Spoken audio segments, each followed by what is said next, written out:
Muy buenos días, bienvenidos a este taller de electrocardiografía como parte del curso de imagen en cardiología de este año. Un agradecimiento al doctor Andrés Preciado por la invitación.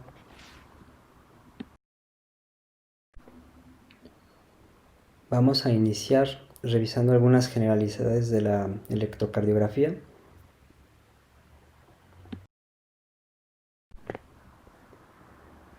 Tenemos este primer electrocardiograma. Es una mujer de 39 años quien acude a valoración clínica porque quiere correr un maratón. Si revisamos de entrada, pues podemos decir que es un electrocardiograma normal. Pero, ¿qué implica que nosotros podamos decir que es un electrocardiograma normal? ¿Qué tanto hay detrás de todo eso?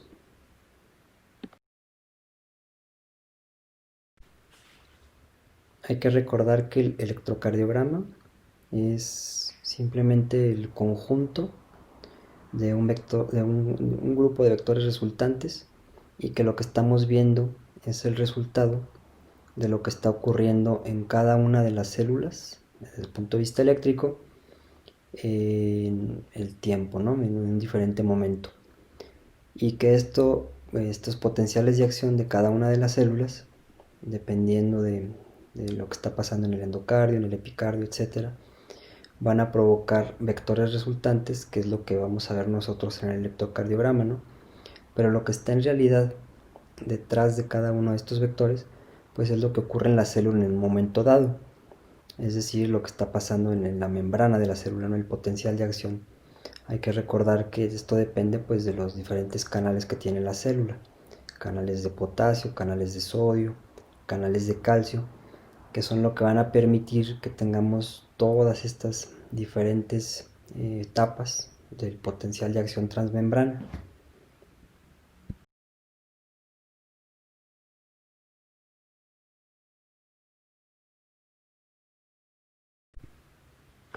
Y hay que recordar también que el potencial de acción es muy particular en las células del tejido específico de conducción, que está pendiente de fase 4 le va a dar al corazón propiedades muy particulares, muy específicas, que van a permitir que se autodespolarice.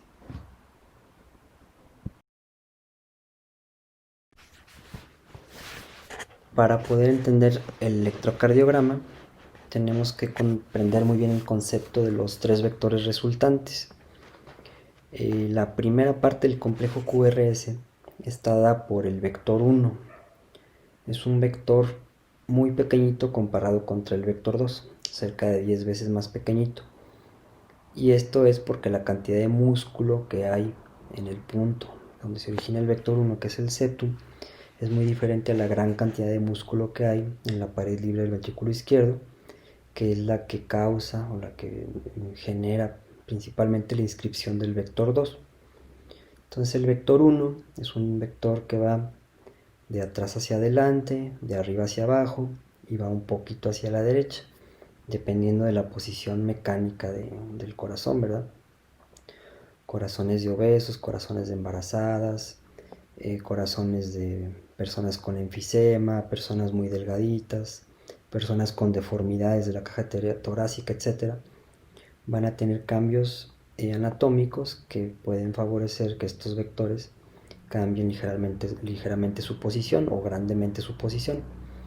Después del vector 1 tenemos el vector 2 que, como mencionábamos, se origina en la pared libre del ventrículo izquierdo y es un vector que va de derecha a izquierda, de arriba a abajo, que es un vector muy dominante, es lo que genera pues, la mayor parte de lo que vemos en el QRS. Y finalmente tenemos el vector 3, que el vector 3 está dado por la última parte de la despolarización ventricular, la parte basal del ventrículo derecho, de la parte basal del ventrículo izquierdo. Es un vector también mucho más pequeño comparado contra el vector 2 y es un vector que va hacia arriba, hacia atrás.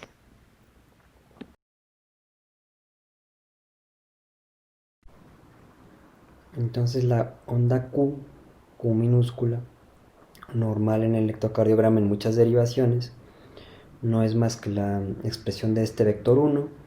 La onda R, la más dominante de todas usualmente, sería el vector 2 y la onda S sería el vector 3. El QRS entonces es lo que está pasando en los ventrículos, la despolarización ventricular. La onda T es la repolarización ventricular y la onda P es la despolarización auricular. La repolarización no la vemos normalmente en el electrocardiograma.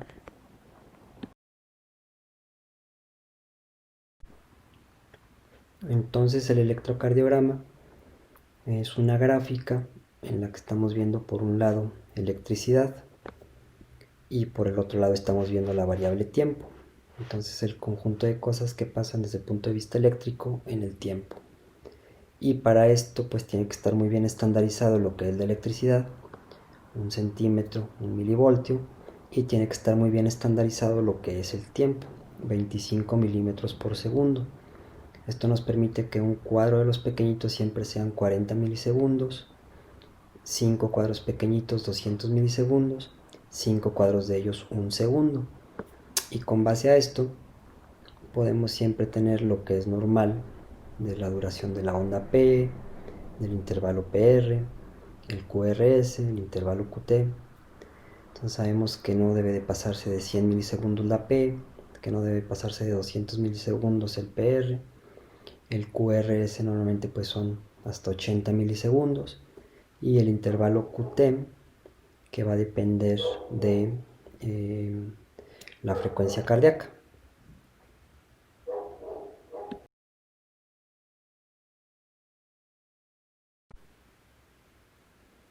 Y este intervalo, muy importante en la génesis de muchas arritmias, va a variar siempre dependiendo de la frecuencia cardíaca. Se prolonga, se alarga en las frecuencias cardíacas bajas y se acorta en las frecuencias cardíacas altas. Siempre lo debemos de corregir entonces a la frecuencia cardíaca. Hay muchas fórmulas para hacerlo. La más utilizada en clínica es la fórmula de Bassett. Por ejemplo, para este electrocardiograma, el QT medido son 600 milisegundos, pero una vez que lo ajustamos a la frecuencia cardíaca, es 537 milisegundos. Este valor pues es anormal. No importa si se trata de un hombre o de una mujer, es 537 es anormal. Pero de entrada, desde que vemos el QRS, pues es muy franco el intervalo QT es muy franco que está prolongado. En general, podemos decir que el intervalo QT no debe de ser más del 50% de duración de lo que corresponde al intervalo RR.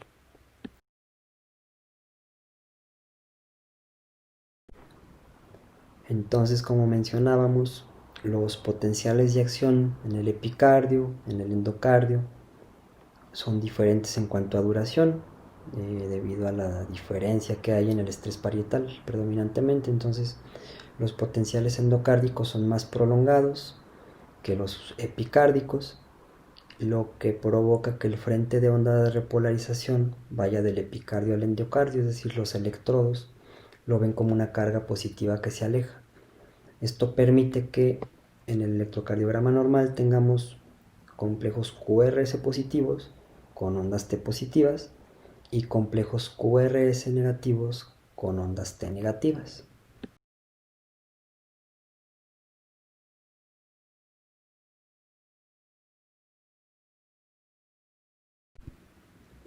Volviendo a este electrocardiograma que veíamos hace unos minutos, que decíamos que es normal, entonces para que nosotros digamos que este electrocardiograma es normal, tenemos que analizar primero.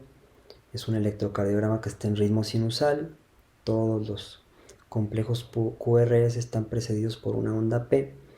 La onda P tiene las características morfológicas que permiten definir que es sinusal, eso lo vamos a mencionar más adelante.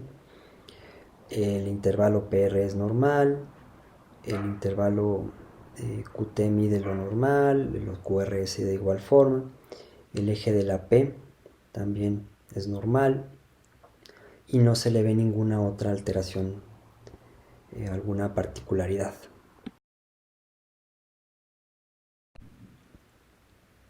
Entonces este es un electrocardiograma que está en ritmo sinusal, que tiene una frecuencia de 75 por minuto que el eje del QRS está a 30 y que no tiene ninguna particularidad.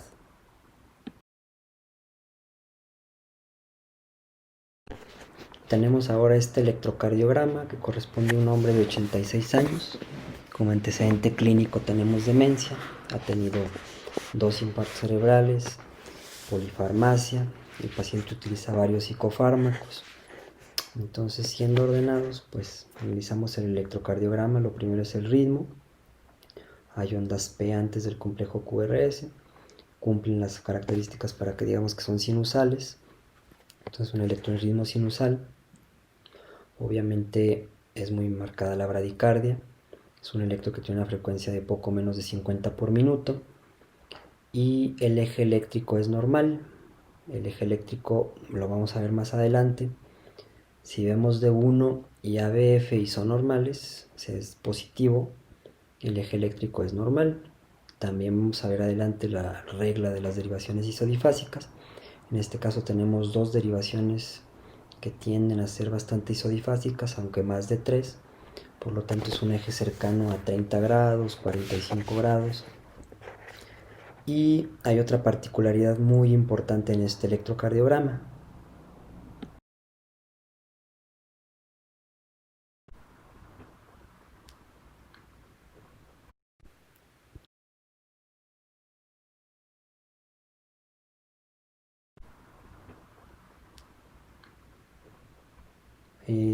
Es la presencia de ondas T picudas, que en general cuando nosotros vemos ondas T anormales, negativas o positivas en un solo territorio, el territorio que correspondería a alguna arteria coronaria, lo primero es pensar en isquemia.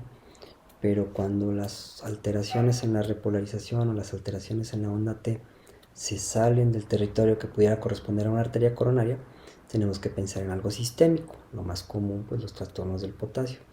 Entonces en este paciente, sobre todo por el antecedente que usa muchos fármacos, tendríamos que descartar hipercalemia.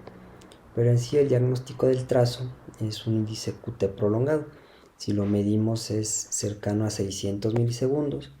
Si lo corregimos a la frecuencia cardíaca de 48 con esta fórmula de Bassett que mencionábamos hace unos minutos, el QT corregido es prolongado, ¿no? 540 milisegundos, que es anormal independientemente de si es hombre o si es mujer.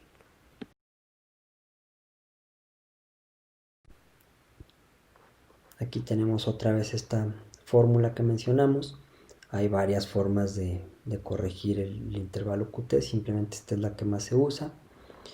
Recordar que el intervalo QT prolongado puede ser de origen genético, una canalopatía, pero que en clínica la causa más común es el uso de fármacos, sobre todo los fármacos psiquiátricos.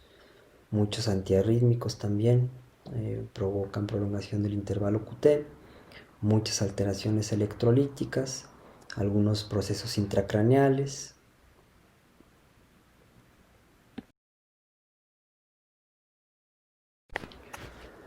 Tenemos ahora el trazo de un hombre de 50 años, no tiene ningún antecedente de relevancia. Nos dicen que llega a urgencias por un accidente automovilístico, tiene una contractura cervical y además se fracturó el codo. Bueno, en este electrocardiograma igual, ritmo, frecuencia, eje primero. El ritmo pues es sinusal, tenemos ondas P antes de los QRS. La frecuencia cardíaca obviamente es mayor a lo normal. Es un electrocardiograma con una frecuencia cardíaca cercana a 125, 130. Y podemos saber por la regla de las isodifásicas que vamos a conocer más adelante que el eje del QRS es muy cercano a 60 grados. Ahora, ¿tiene alguna otra característica en especial?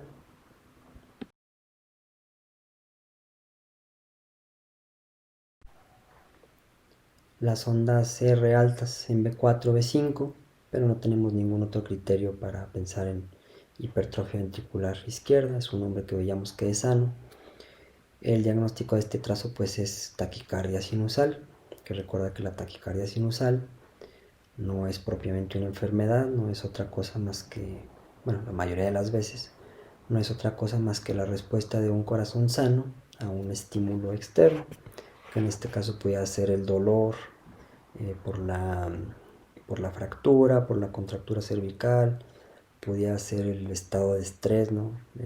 La ansiedad, lo que sea que genera un accidente automovilístico, pero obviamente en un paciente que se presenta por trauma o urgencias, la taquicardia sinusal pues siempre debe ser un aviso para nosotros de que puede estar pasando algo grave, ¿no? Hipovolemia específicamente sería lo primero a descartar, neumotórax, etcétera, alguna otra cosa.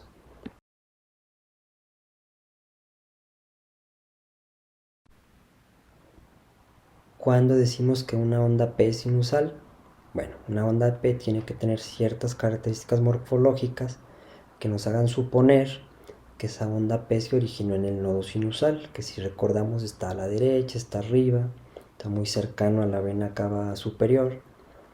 Entonces esto permite que se inscriba como un vector con un eje cercano a 60 grados, es decir, casi paralelo a la derivación de 2. Y normalmente la onda P pues no va a medir más de 100 milisegundos, va a tener una altura menor de 2.5 milivoltios, siempre va a ser positiva en D1 porque va de derecha a izquierda, siempre va a ser positiva en D2 porque su eje prácticamente es paralelo a ella, siempre va a ser positiva en ABF porque va de arriba para abajo, la despolarización normal de la aurícula, y siempre va a ser negativa en ABR porque ABR es la onda, la derivación unipolar que estaría más cercana, por así decirlo, a la vena cava superior. Entonces siempre se alejaría de ella, siempre la veríamos negativa, y en cambio la vemos como una onda bifásica, como una S en B1.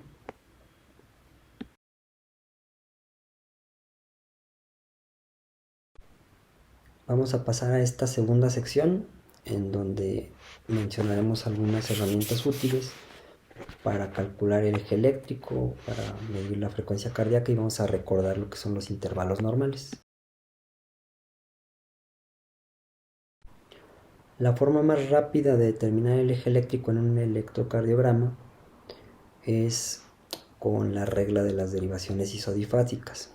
Si nosotros recordamos la forma en que están dispuestas las derivaciones de las bipolares y las derivaciones unipolares de los miembros, vamos a conformar un círculo separado por ángulos de 60 grados.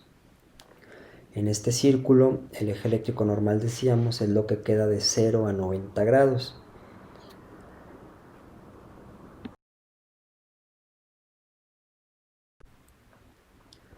Entonces, cuando D1 y ABF son positivos, nosotros podemos inferir automáticamente que el eje eléctrico está entre estas dos derivaciones, es decir, que es un eje eléctrico normal. Es una forma muy rápida de entrada de saber que el eje eléctrico es normal. Ahora, si nosotros tenemos una de estas 6 derivaciones que sea isodifásica o muy cercana a ser isodifásica y recordamos esta regla, es muy fácil que calculemos el eje eléctrico de forma rápida. Cuando las bipolares, ya sea D1, D2, D3, son isodifásicas, el eje eléctrico va a ir perpendicular a ellas. En cambio, cuando alguna de las unipolares, ABR, ABL o ABF, es la isodifásica, el eje eléctrico del QRS va a ir paralelo a la bipolar opuesta. ¿Cómo es esto? Si ABL, por ejemplo, es la isodifásica, la bipolar opuesta sería D2. Entonces, si nosotros vemos un D1 que es isodifásico, nuestro eje eléctrico va a ir a más 90 o a menos 90 grados. ¿Cómo vas a saber si va a más 90 o a menos 90? Bueno, muy fácil, con ABF. Como ABF va justo a 90 grados, entonces si es positiva, quiere decir que el eje forzosamente va de arriba hacia abajo. En cambio, si nosotros tenemos ABL como isodifásica, nuestro eje eléctrico va a ir o a más 60 o a menos 120 grados. Igual, ¿cómo hacemos para saber? Bueno, tomamos la derivación ABF. Si ABF es positiva, quiere decir que el eje va a más 60 grados.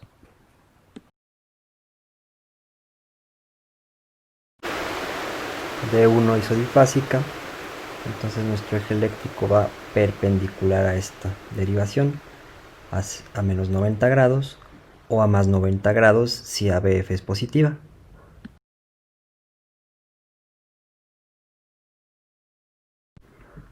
Ahora una unipolar isodifásica, en este caso ABL, el eje eléctrico va entonces paralelo a la bipolar que va enfrente de ella, la bipolar opuesta, que en este caso es D2. Entonces el eje va a menos 120 o a más 60 grados. Ahora hay otra forma rápida, un poquito más compleja, de establecer cómo es el eje eléctrico del corazón. Esto es muy útil cuando no tenemos una imagen de alguna derivación que se hizo difásica, como en el electrocardiograma que está aquí a la derecha. Pudiéramos decir que D1 es isodifásica, sí, aunque es un poquito más negativa que positiva.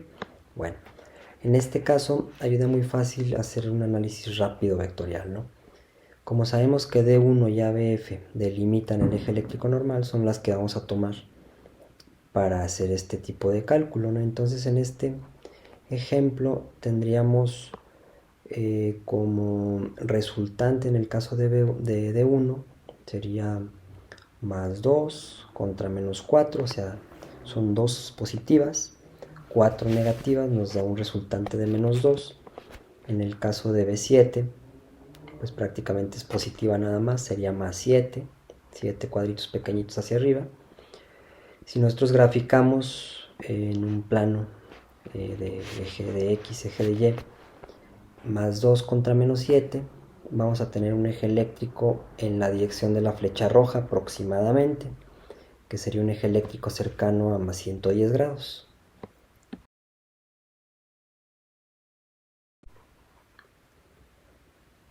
Entonces, si vemos que D1 es positivo y que ABF es positivo, pues nuestro eje eléctrico va a caer siempre en este cuadrante de abajo a la derecha, que por definición es un eje eléctrico normal. En este caso, haciendo el mismo análisis que en la diapositiva previa, tendríamos un vector resultante en D1 de más 4, un vector resultante en ABF de más 13, que si lo graficamos como X y Y, tendríamos más o menos un vector resultante que va en esta derivación, 75 grados aproximadamente. Se puede saber exactamente el ángulo en el que va así, con funciones trigonométricas.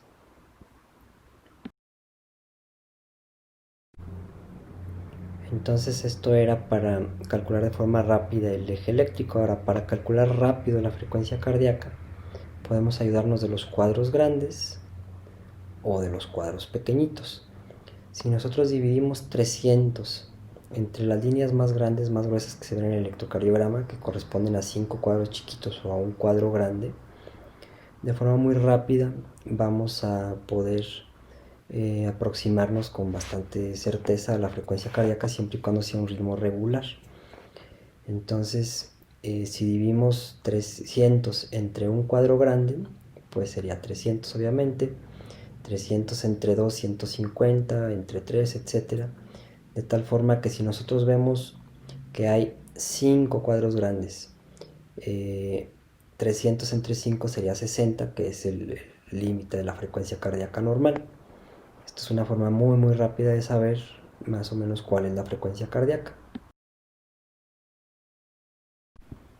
Ahora, si queremos ser más precisos, la forma ideal de sacar la frecuencia cardíaca, que es lo que utilizamos casi siempre, es contar el número de cuadros pequeñitos. Ya sabemos que un cuadro grande engloba 5 cuadros pequeñitos. Entonces, en este caso, tomamos la distancia entre las dos ondas R. Aquí tendríamos 1, 2, 3, 4, 5 cuadros grandes. 5 por 5, 25, más otro cuadrito serían 26. Entonces 1500 entre 26 nos da 57.6. Entonces si lo contamos dividiendo 300 entre los cuadros grandes, habíamos calculado 60. Si lo hacemos 1500 entre los cuadros pequeñitos, 1500 entre 26, nos da un número muy cercano a 60, que sin embargo es más exacto. La frecuencia cardíaca de este trazo que vemos ahí es de 57.6.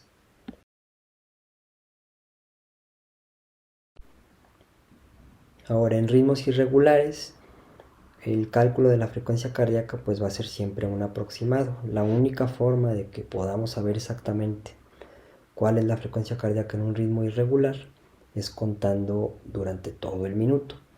Ahora, ¿cómo le hacemos para evitar esto? Bueno, las dos formas más prácticas es contar 6 segundos y multiplicar por 10. 6 por 10, 60. O bien, para ser un poquito más exactos, contar durante 10 segundos y multiplicar por 6. La variación pues es poco relevante clínicamente en la mayoría de los casos.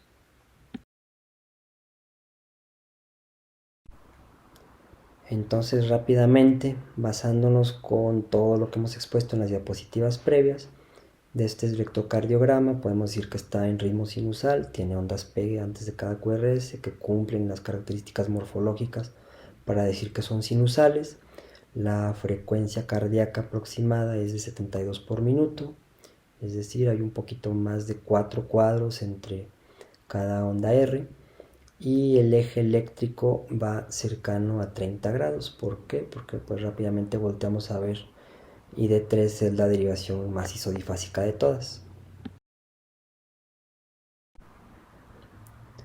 Este otro electrocardiograma igualmente está en ritmo sinusal, tiene ondas P que cumplen las características morfológicas que mencionamos.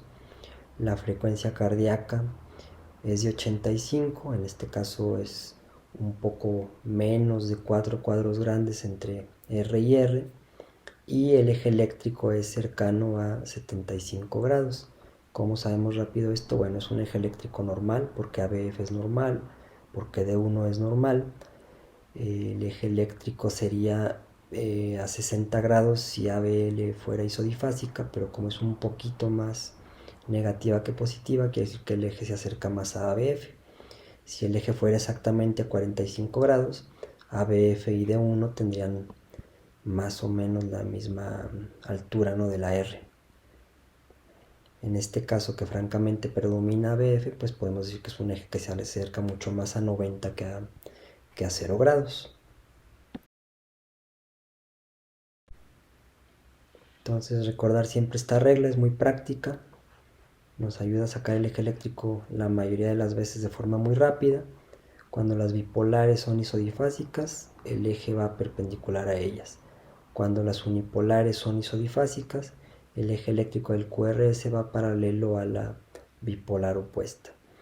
Lo más común es que D3 sea la isodifásica, o sea, un eje cercano a 30 grados, o que ABL sea la isodifásica, un eje eléctrico cercano a 60 grados. Este otro, ritmo, frecuencia, eje, ritmo sinusal, frecuencia cardíaca igual, poco menor a 75, eje eléctrico, bueno, aquí ABL es isodifásica, es un eje eléctrico a 60 grados.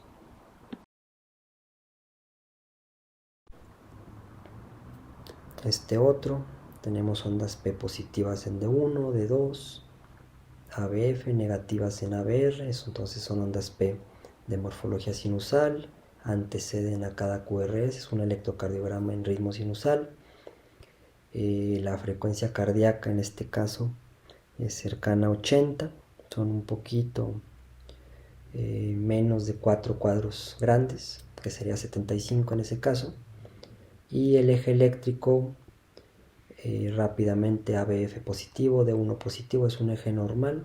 La más isodifásica es ABL, pero es más negativa que positiva, entonces quiere decir que el eje se acerca más a ABF que a D1.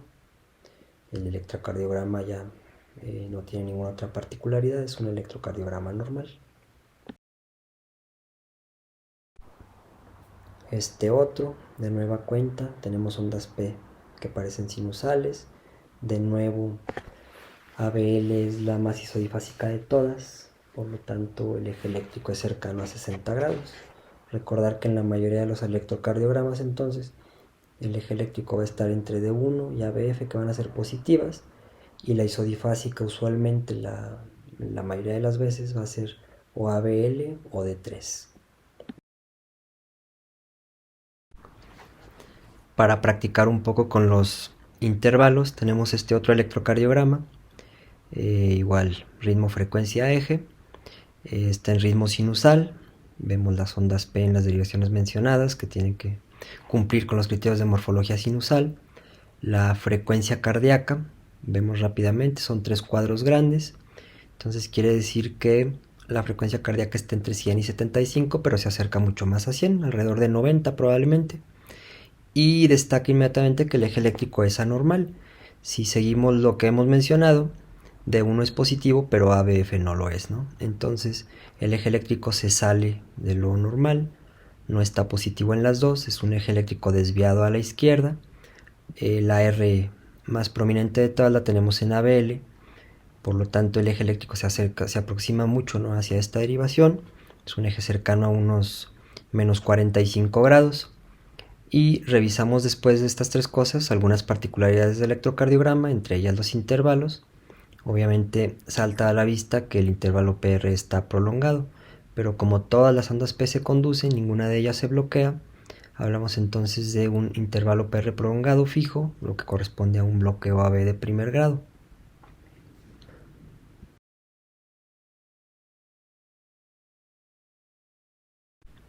Ahora, si queremos saber exactamente la frecuencia cardíaca, tendríamos que contar los cuadros pequeñitos. Son 17, entonces 1500 entre 17. La frecuencia cardíaca es de 88, entonces tenemos un eje eléctrico desviado a la izquierda, una frecuencia cardíaca normal, inapropiadamente alta probablemente para alguien que está tomando un beta bloqueador, y tenemos una morfología del QRS que cumple los criterios para un bloqueo de fascículo anterior. Es una imagen de QR en D1 en ABL, imágenes de R minúscula S en las derivaciones que ven la pared inferior. Por voltaje tenemos también criterios para hipertrofia ventricular izquierda, lo vamos a ver en unas diapositivas más adelante. Pero si medimos y somos sistemáticos para el electrocardiograma, podemos ver que tenemos un intervalo PR largo.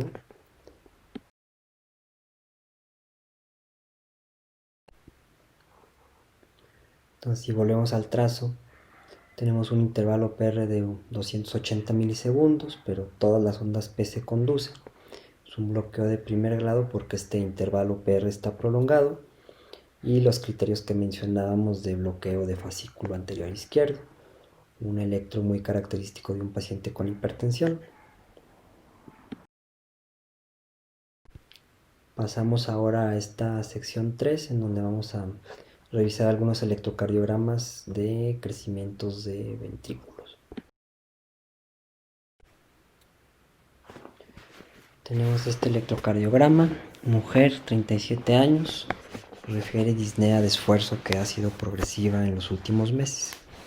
Volvemos al orden sistemático, ritmo, vemos ondas P, que mencionaremos más adelante, pero son ondas P de una morfología consistente con crecimiento de las cavidades auriculares. Bueno, pero el electrocardiograma está en ritmo sinusal. Son ondas P positivas en 1, en 2, en F, y son negativas en ABR.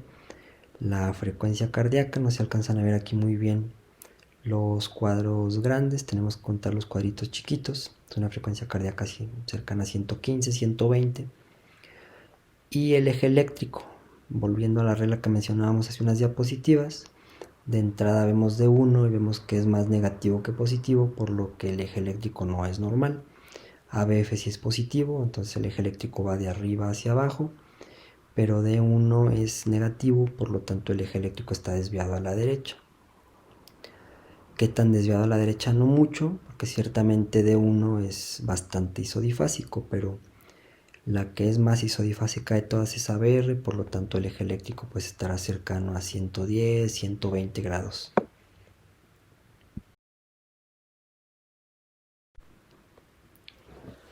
Entonces tenemos un electro en ritmo sinusal, un eje desviado a la derecha, tenemos taquicardia sinusal, pero es muy llamativo que tenemos ondas R altas en D2, en D3, en ABF, tenemos P picudas altas, una P que es más negativa en B1 y B2 que positiva, una P muy negativa en ABR, Entonces este electro pues es consistente con crecimiento del ventrículo derecho y con dilatación de ambas aurículas.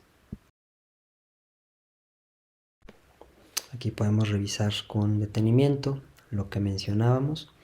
En D2 es muy llamativa a la altura de la P, mide más de lo normal. Tenemos una onda P profunda también en ABR.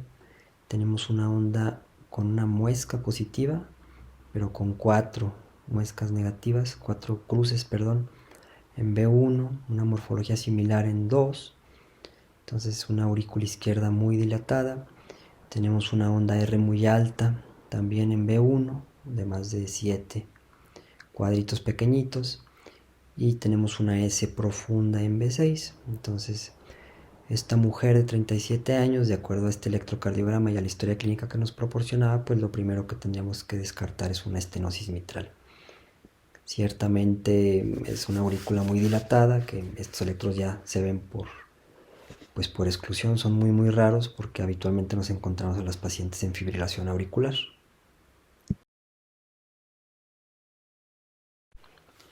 Entonces en el trazo pasado pudimos ver los criterios de hipertrofia del ventrículo derecho. Ahora tenemos un hombre de 50 años, hipertenso también, utiliza metoprolol, utiliza enalapril. Volvemos, ¿no? Ritmo, frecuencia, eje. Entonces es un ritmo sinusal, ya no vamos a ser tan repetitivos con las características que hemos mencionado. El eje eléctrico aquí rápidamente ABL es la isodifásica, es un eje cercano a 60 grados. Y si contamos los cuatro cuadros grandes, vamos a ver que es una frecuencia cardíaca cercana a 60.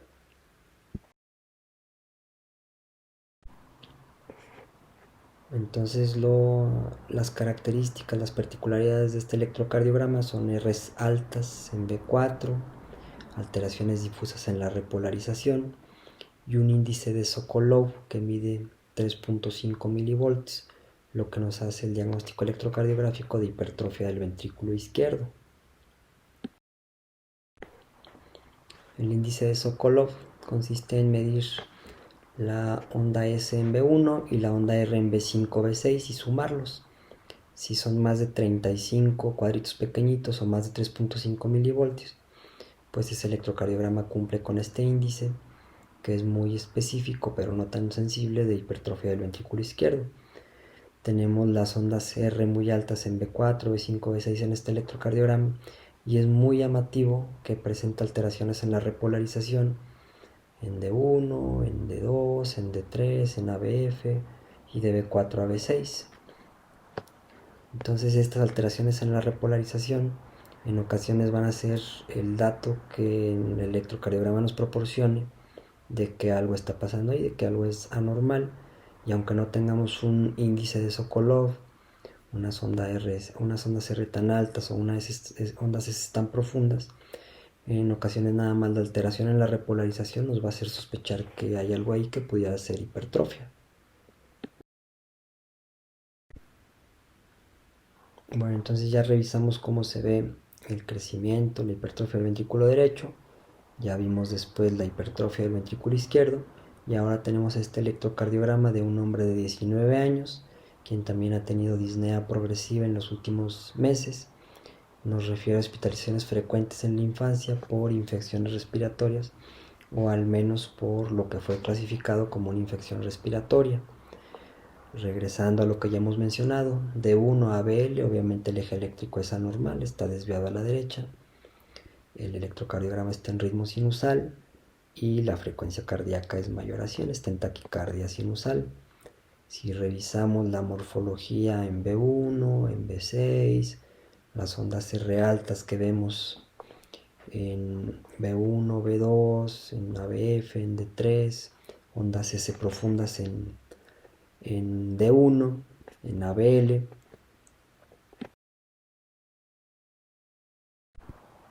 Inmediatamente nos salta a la vista que es un electrocardiograma normal. Tiene valores que se expresan en mayor voltaje a lo habitual y tiene alteraciones difusas en la repolarización. Entonces tiene datos de levorotación. Vemos que hay un gran isodifasismo en B2, es decir, es isodifásico pero con R's muy altas, con S muy profundas. Tenemos infradesniveles del SOT y alteraciones en las ondas T que mencionábamos, en múltiples derivaciones, lo que nos hace el diagnóstico electrocardiográfico de hipertrofia de ambos ventrículos, de dilatación de la aurícula izquierda y de sobrecarga del ventrículo derecho. Este gran isodifasismo es muy característico de la comunicación interventricular, que recordamos que nos da una sobrecarga de volumen para el ventrículo izquierdo y una sobrecarga de presión para el ventrículo derecho, lo que va provocando que haya alteraciones en la geometría y en el funcionamiento de ambos ventrículos con el paso del tiempo. Ahora tenemos el electrocardiograma de un hombre de 21 años, tiene edema generalizado, progresivo desde hace 2 años, tiene hepatomegalia, tiene un soplo sistólico parasternal izquierdo, ritmo, frecuencia, eje, bueno, ritmo sinusal, frecuencia cardíaca, tenemos 3 cuadritos grandes, es un electrocardiograma con una frecuencia cardíaca muy cercana a 100, y en este caso tenemos perfectamente una imagen de una isodifásica que está en D2.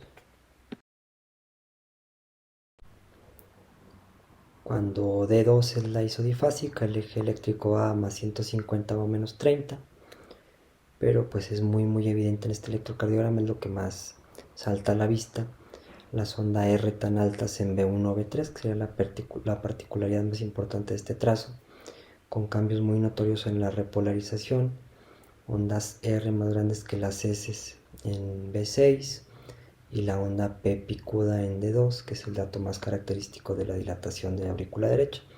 Entonces es un electrocardiograma que cumple criterios de hipertrofia del ventrículo derecho con una grave sobrecarga sistólica, ¿no?, para este ventrículo. Aquí están resumidos los datos electrocardiográficos más importantes, los más característicos para identificar una hipertrofia del ventrículo derecho en el electrocardiograma. Vale la pena decir que si la hipertrofia del ventrículo izquierdo, el electrocardiograma es una herramienta poco sensible y el ventrículo derecho tiene una masa mucho menor, pues todavía van a ser criterios menos sensibles.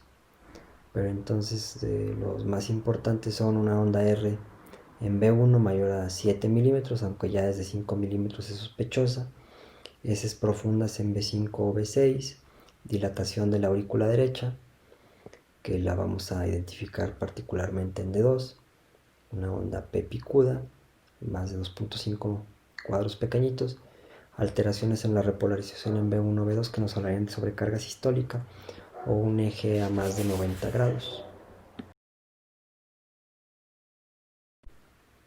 Volviendo al electrocardiograma, que corresponde a un hombre de 21 años que tiene estenosis pulmonar y tiene insuficiencia tricuspidia, como ustedes bien sospechaban, pues tenemos una onda R muy prominente en B1, son unos 10 cuadros pequeñitos, mucho más en B2, y esa imagen de infradesniveles con inversión de la onda T en B2, que si la vemos pues pensamos en isquemia automáticamente, y que efectivamente es isquemia, pero por efecto de la microvasculatura, por la gran sobrecarga de presión a la que está sometido el ventrículo.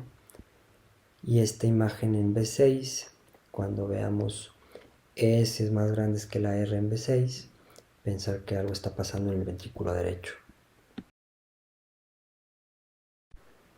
Tenemos ahora el electrocardiograma de un hombre de 81 años, tiene 2 años con disnea progresiva. Cuando lo revisamos encontramos un soplo sistólico parasternal derecho. Es un soplo rudo, áspero, bueno, pues por historia clínica no quedaría mucha duda, prácticamente le tomaríamos el electrocardiograma y el ecocardiograma para buscar las alteraciones que ya sospechábamos. Siendo sistemáticos, está en ritmo sinusal, la frecuencia cardíaca es normal,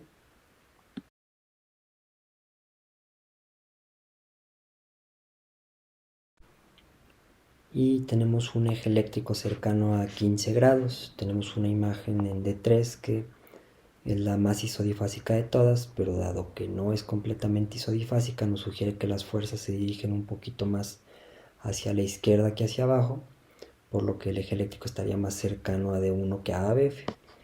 Lo más llamativo del trazo son las ondas R altas en D1, en ABL, en las precordiales izquierdas, y las ondas S profundas en B1 y B3.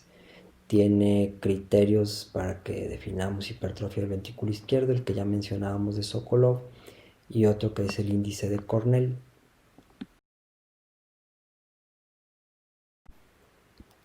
Que es medir la profundidad de la onda S en D3 y sumarle la onda R en ABL.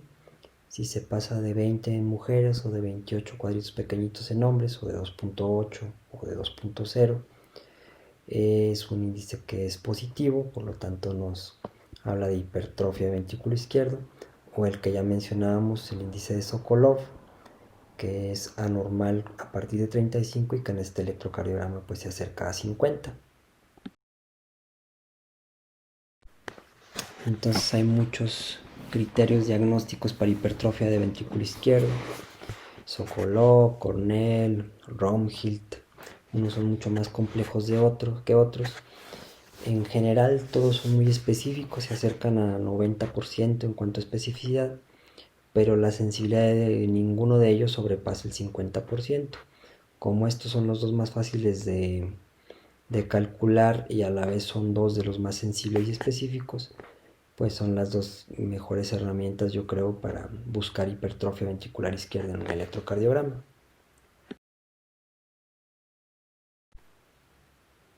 Ahora revisaremos unos electrocardiogramas de bloqueos de rama. Ritmo sinusal. La frecuencia cardíaca, vemos rápidamente, son 3 cuadros entre el intervalo RR, por lo tanto es una frecuencia cardíaca muy cercana a 100.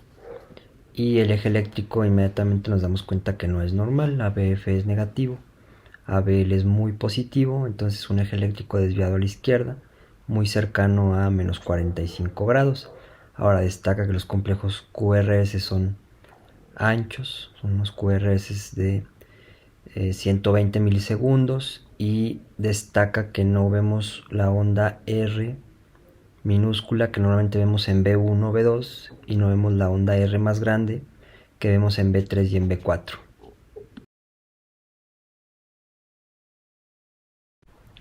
Entonces, con todas estas particularidades y aunado a las evidentes alteraciones de la repolarización que hay prácticamente en todas las derivaciones, llegamos al diagnóstico de un bloqueo de rama izquierda completo, que es el diagnóstico de este trazo.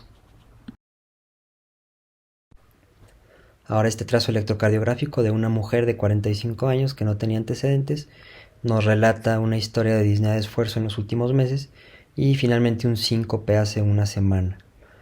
Foco rojo para el clínico inmediatamente, ¿verdad? Síncope en cardiología habitualmente se asocia a cosas malas. Ritmo, frecuencia, eje. El electrocardiograma está en ritmo sinusal.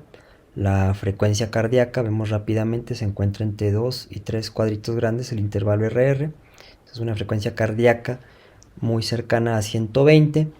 Y nos topamos aquí con una cosa que no habíamos visto en los electrocardiogramas previos. Si nos fijamos, todas las derivaciones son isodifásicas, ¿no? De 1 hasta ABF.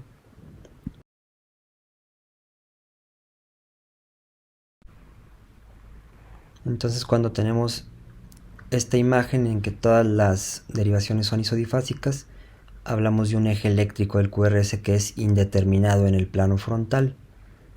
Obviamente este electrocardiograma tiene muchas otras características anormales: los complejos QRS anchos, las ondas R altas en B1 y las alteraciones difusas en la repolarización. Tiene los cambios clásicos de un bloqueo de rama derecha, que es la S empastada en D1, en B6, y la R terminal empastada en ABR. Es un trazo que cumple, además de criterios para bloqueo de rama derecha, también para hipertrofia del ventrículo derecho. La historia clínica de esta mujer era clásica, ¿no? De hipertensión pulmonar idiopática. Los cambios en el electrocardiograma se deben al incremento de las resistencias vasculares pulmonares con los consecuentes cambios en las cavidades derechas. Y así pues tenemos este electrocardiograma que conjunta los criterios de hipertrofia del ventrículo derecho: ondas R altas en B1 sería el criterio principal, y también de bloqueo de rama derecha. Vemos como la parte final de los complejos QRS se encuentra distorsionada prácticamente en todas las derivaciones. Esas ondas R tardías en ABR empastadas y las ondas S profundas empastadas en D1, en B5, en B6. Aquí están sintetizados los cambios más característicos que vemos en un electrocardiograma con un bloqueo de rama derecha. Los QRS ensanchados, obviamente, ¿no? Cuando hablamos de hipertrofia de cavidades vemos criterios en el voltaje, cambia la altura de los complejos QRS. Cuando tenemos bloqueos, el cambio principal se da en la duración de los complejos QRS, ¿no? Entonces, ensanchamiento del QRS de más de 120 milisegundos para que sea un bloqueo completo. Vemos las ondas RSR' o R mayúscula SR', o RSR', etcétera, en B1, o la famosa imagen de orejas de conejo, como se conoce.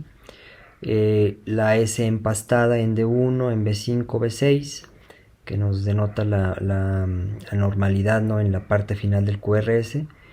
Mismo efecto que produce en ABR con la R tardía.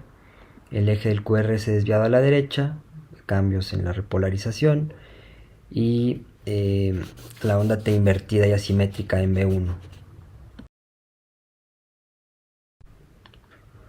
A modo de repaso, entonces, QRS anchos, RSR' en B1, la parte final del QRS se encuentra alterada, la S en D1, la R en ABR, la S en B5 o B6, y particularmente en este trazo podemos observar también que además de la imagen clásica de bloqueo de rama derecha, la repolarización no es la esperada para un bloqueo de rama derecha. Vemos ondas T simétricas, picudas, que se presentan de forma difusa, por lo que habría que descartar en este paciente que no tuviera hipercalemia.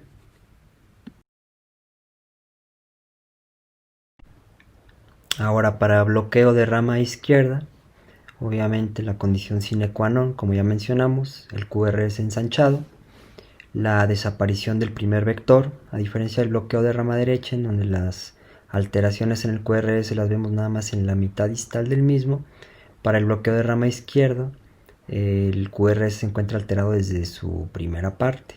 Entonces se pierde la onda Q inicial en B5, B6, la onda R pequeñita inicial en B1, B2, y vemos Rs anchas empastadas con muescas en D1, en ABL, en B5, B6, S anchas empastadas en B1, B2, el eje del QRS a la izquierda y el eje de la onda T a la derecha. Aplicado entonces a este electrocardiograma que ya habíamos visto, tenemos QRS anchos, el eje desviado a la izquierda, muy positivo en ABL. Vemos que no hay onda R en B1, B2, no hay onda Q minúscula en B5, B6, y vemos que las alteraciones de la repolarización se presentan de forma difusa. La onda T va en contra del QRS.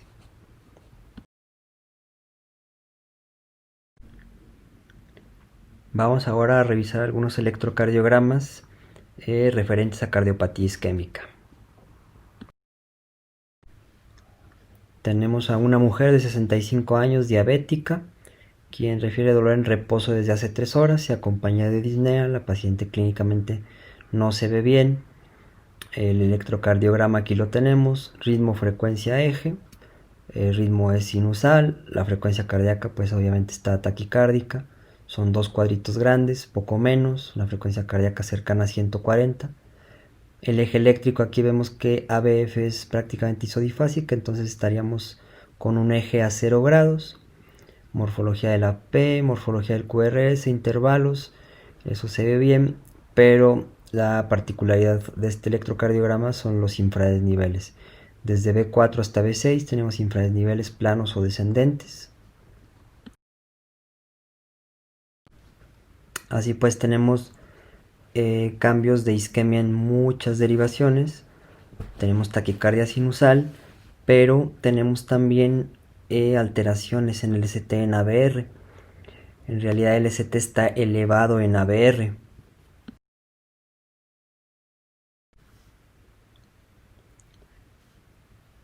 Cambios de isquemia entonces en múltiples derivaciones, 9 derivaciones alteradas, más ABR que tiene el ST elevado. ST elevado en ABR, pensar en enfermedad del tronco coronario izquierdo o en enfermedad de tres vasos con afección proximal. Siempre que vemos esto, es un electrocardiograma de muy alto riesgo. Los pacientes tienen anatomías coronarias muy complejas, que son las que están precipitando su dolor precordial. Recordar entonces que si bien los infradesniveles en general no nos localizan la isquemia, la presencia de múltiples infradesniveles sí nos habla de un territorio muy grande en riesgo, y ST elevado en ABR, pensar en anatomías muy desfavorables. Este es otro electrocardiograma clásico de mucho tejido en riesgo, otro electrocardiograma clásico de personas que se pueden poner muy mal en los siguientes minutos u horas, y que si bien no tienen elevación del ST en cualquier derivación, incluido ABR, cuando vemos estas ondas T simétricas de B1 a B4, a B5 o a veces más, pues siempre tenemos que pensar en afección proximal de la descendente anterior.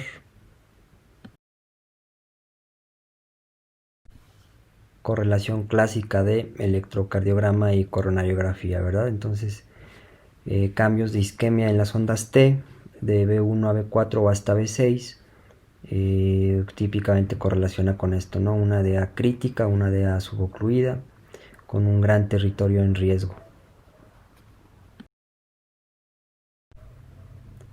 Hombre de 38 años, no tiene factores de riesgo, dolor típico opresivo, estaba dormido, lo despierta este dolor, llega corriendo a urgencias y pues vemos este electrocardiograma. Volviendo a lo que hemos estado repitiendo tanto, ritmo, frecuencia, eje, siempre revisar los electros de forma sistemática. Bueno, tiene ritmo sinusal, la frecuencia cardíaca es poco menos de 60, el eje eléctrico ABF es negativo, entonces es anormal, está un poquito desviado a la derecha, menos 30 grados. Y obviamente pues lo más característico de este electrocardiograma es la elevación del ST en múltiples derivaciones, desde B2 hasta B6, en D1, en ABL. Obviamente vemos esto y pensamos en una DA proximal, muchísimo tejido el que está lesionándose. Vemos también la imagen en B1, la imagen en ABR y en D3, ABF también con infradesniveles, que son los cambios típicos en espejo, cambios recíprocos. Es un electrocardiograma de un infarto en evolución, entonces, ¿verdad? Cumple criterios para elevación del ST. Un paciente de estas características, pues lo primero que tenemos que pensar es en reperfundirlo de inmediato. Ahora, en este paciente destacaba que no tenía ningún antecedente, es una persona joven que no tiene factores de riesgo cardiovascular.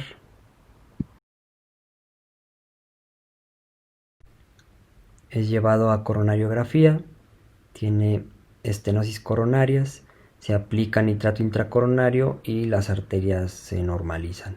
Entonces es un vasoespasmo coronario, dolor típico que despierta una persona por la noche y pues que no tiene factores de riesgo cardiovascular, puede corresponder a esta entidad clínica.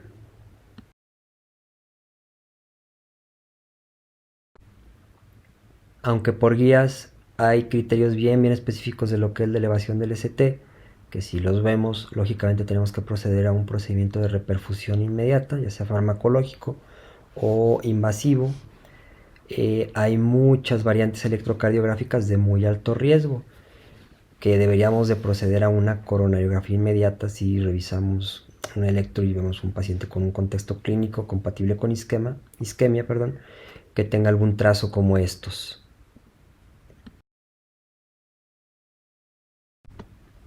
Mujer de 65 años, hipertensión, diabetes, obesidad. Se presenta también a urgencias por dolor precordial, disnea en reposo. Obviamente otro paciente que nos podemos imaginar, se ve bastante mal. Ritmo, frecuencia, eje. Este electrocardiograma, a diferencia de todos los anteriores que hemos visto, no está en ritmo sinusal. Vemos que hay ondas P que no se conducen. La frecuencia cardíaca es de menos de 40, la frecuencia ventricular, la frecuencia de las ondas P es cercana a 100. El eje eléctrico está normal, de 1 a BF son normales. ABL poquito más negativo que positivo, entonces un eje con un electrocardiograma, un QRS, perdón, con un eje eléctrico cercano a los 75 grados. Y obviamente si empezamos a buscar otras particularidades, pues salta a la vista la gran elevación del ST en las derivaciones de la pared inferior de 2, de 3 a BF.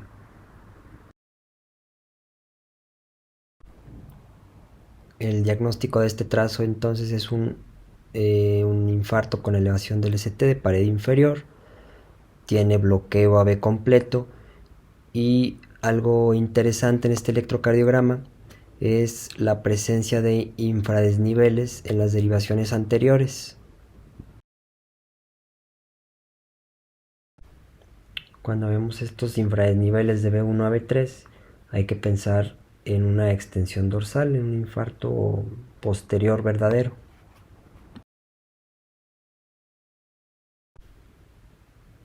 Otra cosa importante en los infartos inferiores es tomar las precordiales derechas, poner los electrodos en espejo, a la inversa pues de como lo hacemos normalmente. Con B1 y B2 serían invertidos y luego nos iríamos hasta B6 en la axila del lado derecho, y ahí pues lo que tenemos que buscar es elevación del ST en B3 o en B4R, que nos harían el diagnóstico electrocardiográfico de que el infarto inferior que estamos viendo en el electrocardiograma de 12 derivaciones tuviera extensión al ventrículo derecho. Ahora una mujer de 29 años, ella tampoco tiene antecedentes, se va a casar dentro de 3 días y resulta que acaba de descubrir que su novio está ya casado. Entonces pues empieza con un profundo dolor precordial, le empieza a faltar el aire también, se presenta rápido urgencias, la paciente se ve pálida, se ve mal, está taquicárdica y se presenta con este electrocardiograma. Entonces rápidamente ritmo, frecuencia, eje. El ritmo es sinusal, la frecuencia cardíaca es mayor a 100, está en taquicardia sinusal. El eje eléctrico, como hemos dicho rápidamente, de 1 a BL, a BF, que es negativa, entonces el eje eléctrico está desviado a la izquierda, es un eje eléctrico menos 30, menos 45 grados. Y es franca la elevación del ST en B1, en B2, en B3. Este electrocardiograma pues cumple criterios para elevación del ST, entonces aquí lo que tendríamos que estar pensando ya es en realizar una coronariografía o proceder a una reperfusión farmacológica.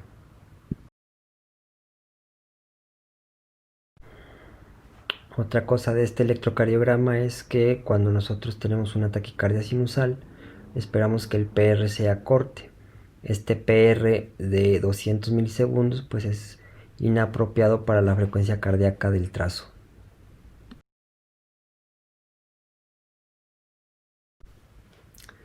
Siempre que clínicamente no nos cuadra, pues es mejor proceder con una coronariografía que con una reperfusión farmacológica, siempre y cuando esté disponible. Pues esta mujer se le lleva a coronariografía, las coronarias son normales, se decide realizar una ventriculografía y nos topamos con este cuadro clásico de síndrome de corazón roto o síndrome de Takotsubo, tomando este nombre de la trampa que utilizaban para atrapar pulpos en Japón.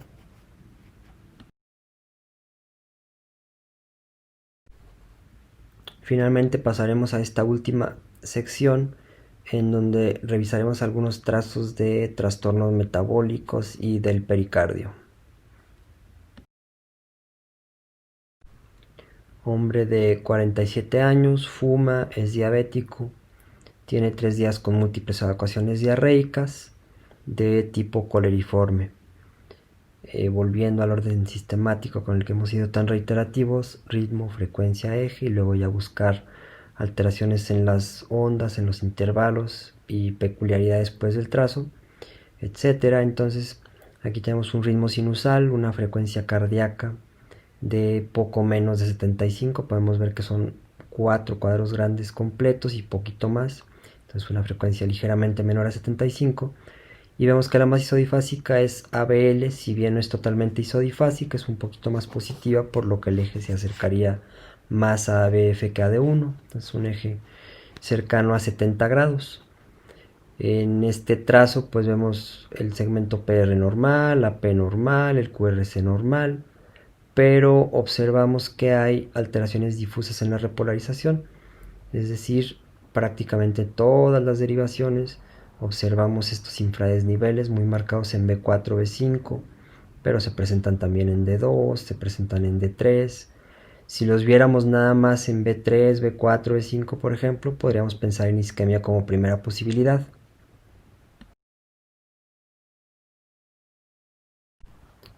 Pero al presentarse en todas las derivaciones, tenemos que pensar en algo sistémico.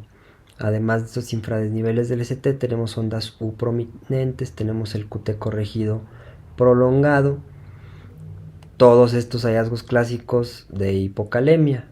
En una persona que tiene diarrea, obviamente sería el diagnóstico primero a tener en cuenta.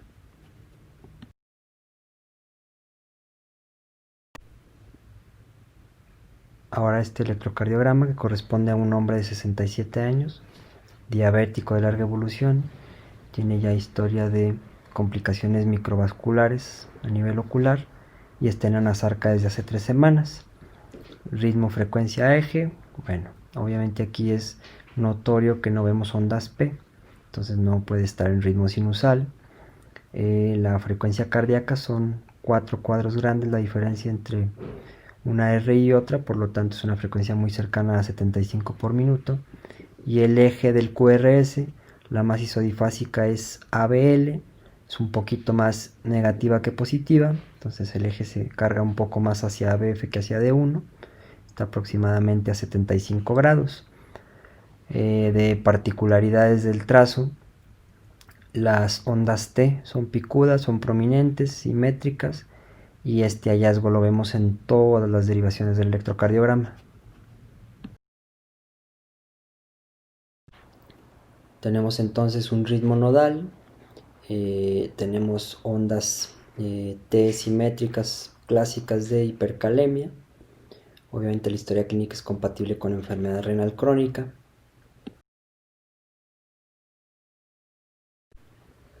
Está muy bien descrito cómo a diferentes valores del potasio vamos a tener hallazgos muy característicos. Ya habíamos visto en un electrocardiograma previo. Hipocalemia son cambios en el ST predominantemente, infradesniveles, alteraciones en la onda T, y en cambio hipercalemia, cuando el potasio está más o menos en 6, poquito más, vamos a ver las ondas T picudas que veíamos en el electrocardiograma previo. Cuando el potasio está más alto, arriba de 7.5, vamos a ver que se alarga el intervalo PR, los complejos QR se empiezan a ensanchar, las ondas T se hacen más altas y de base más ancha, y finalmente con valores de potasio que ya ponen en riesgo la vida de más de 9, vamos a ver ondas sinusoidales.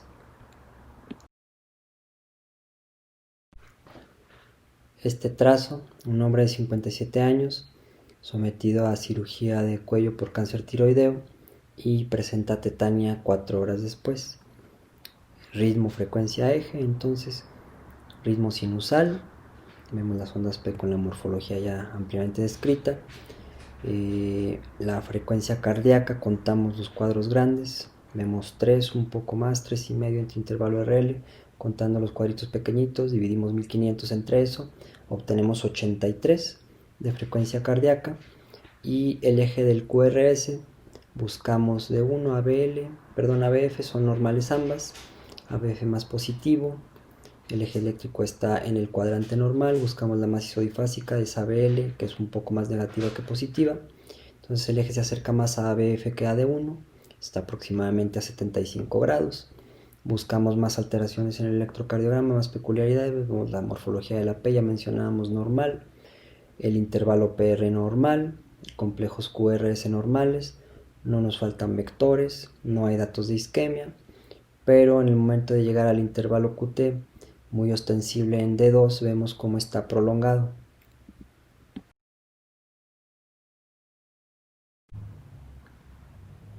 Para el caso de los hombres, más de 440 milisegundos de QT corregido. Para el caso de las mujeres, más de 460 milisegundos de QT corregido.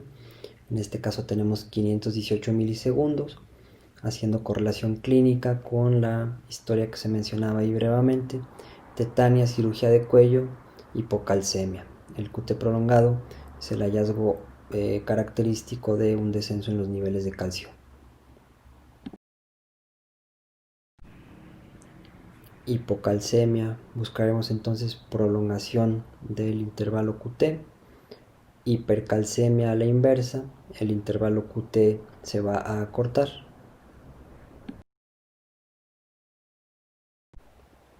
Mujer de 27 años, tiene artritis desde hace 3 meses, tiene eritema malar, dolor precordial de tipo pleurítico. Se presenta con este electrocardiograma para la evaluación de este dolor. Encontramos, siendo sistemáticos como hemos mencionado, ritmo, frecuencia y eje. Encontramos un ritmo sinusal, la derivación más isodifásica en este caso es ABF, entonces el eje eléctrico estaría a 0 grados.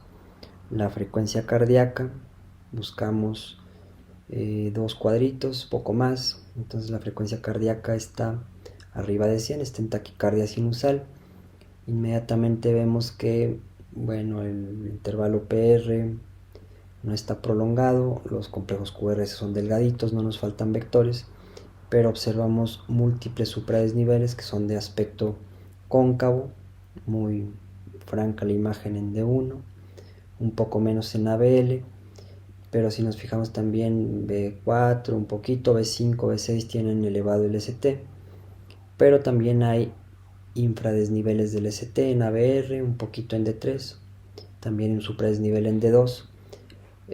Cuando vemos supradesniveles de tipo cóncavo, redondeados hacia arriba, pensamos siempre en isquemia, lo más característico. Estos supradesniveles, de tipo convexo no son lo más característico de isquemia. Y esta imagen en D1 se conoce como el signo de la bandera o como imagen de bandera.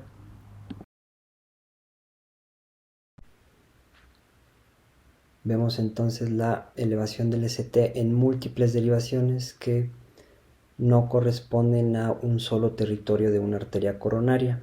Teníamos cambios en la pared inferior, teníamos cambios en la pared lateral alta, en la pared lateral baja. Cuando vemos esto, es menos probable que se trate de un evento isquémico y es más probable que se trate de alguna cosa no relacionada con isquemia.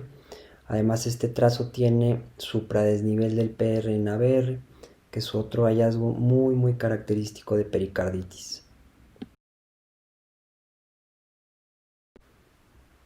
El dolor precordial de esta mujer de 27 años, que es de tipo pleurítico, es secundario a pericarditis, una pericarditis que muy probablemente está en relación al lupus eritematoso sistémico.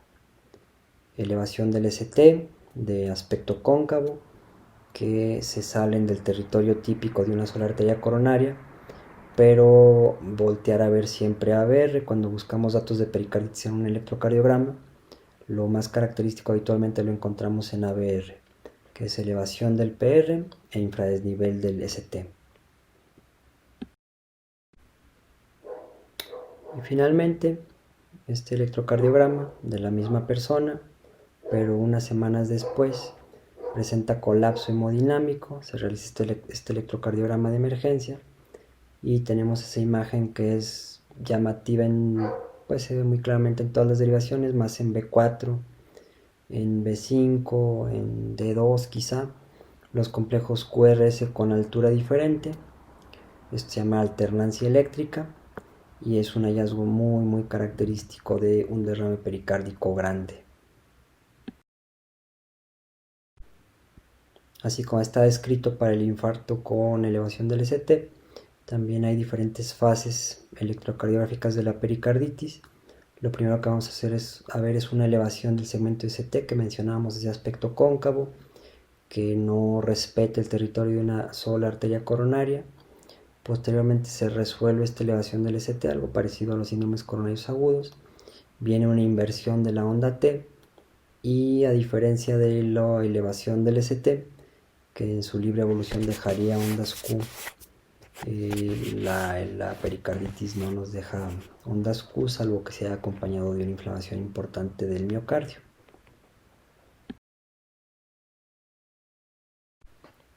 Con esta diapositiva terminamos. A manera de conclusiones, el electrocardiograma es una herramienta extremadamente útil, es rápido, es barato, es fácil de realizar, nos brinda muchísima información en cardiología, en medicina interna en general. Hay que interpretarlo basándonos en el análisis de lo que está ocurriendo, ¿no? Hay que tratar de evitar interpretar electrocardiogramas por patrones de memoria y más bien razonar lo que está generando cada una de las ondas y lo que pudiera estar ocasionando algún cambio en alguna de ellas. Siempre ser sistemáticos para evitar errores, no brincarnos cosas, analizar siempre ritmo, frecuencia, eje eléctrico y después de ello brincarnos, ¿no?, a la morfología de cada una de las ondas, a los intervalos, los segmentos, para finalmente buscar alteraciones específicas o alguna peculiaridad del trazo, como estos últimos que veíamos de pericarditis. Y pues finalmente no me queda más que agradecer de nueva cuenta al doctor Andrés Preciado por la invitación. Muchas gracias a todos por su atención.